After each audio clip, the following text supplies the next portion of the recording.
শোনো, আজ আমি তোমাদের একটা খুব মিষ্টি গল্প বলবো। ছোট্ট টুনটুনি পাখি আর তার স্বপ্নের গল্প। বনের খুব ভেতরে নরম একটা ডালে বসে থাকতো টুনটুনি। চোখে তার ছোট্ট স্বপ্ন, আর মনে শুধু একটাই আশা, সবাই যেন তার গান শুনে একটু হাসে, একটু খুশি হয়। একদিন টুনটুনি দেখলো বনের সব প্রাণী যেন দুঃখী। কেউ হাসে না, কেউ গান শোনে না, কেউ গল্পও করে না।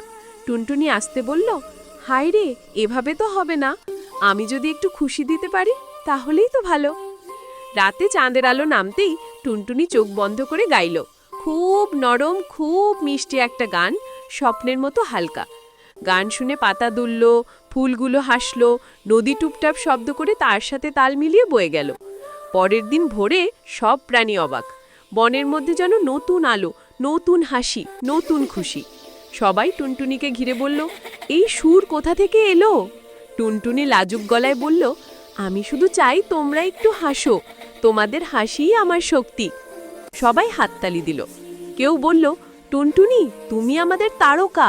কেউ বলল, আরও গান শোনাও।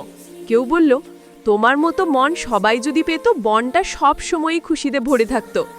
আর টুনটুনি হাসল, চোখে ছোট্ট স্বপ্নটা ঝিলমিল করল। সে জানল, যদি মনটা ভালো থাকে পৃথিবীও সুন্দর হয়ে যায়। এই ছিল টুনটুনির স্বপ্নের গল্প। ভালো লাগলে সাবস্ক্রাইব করে পাশে থেকো।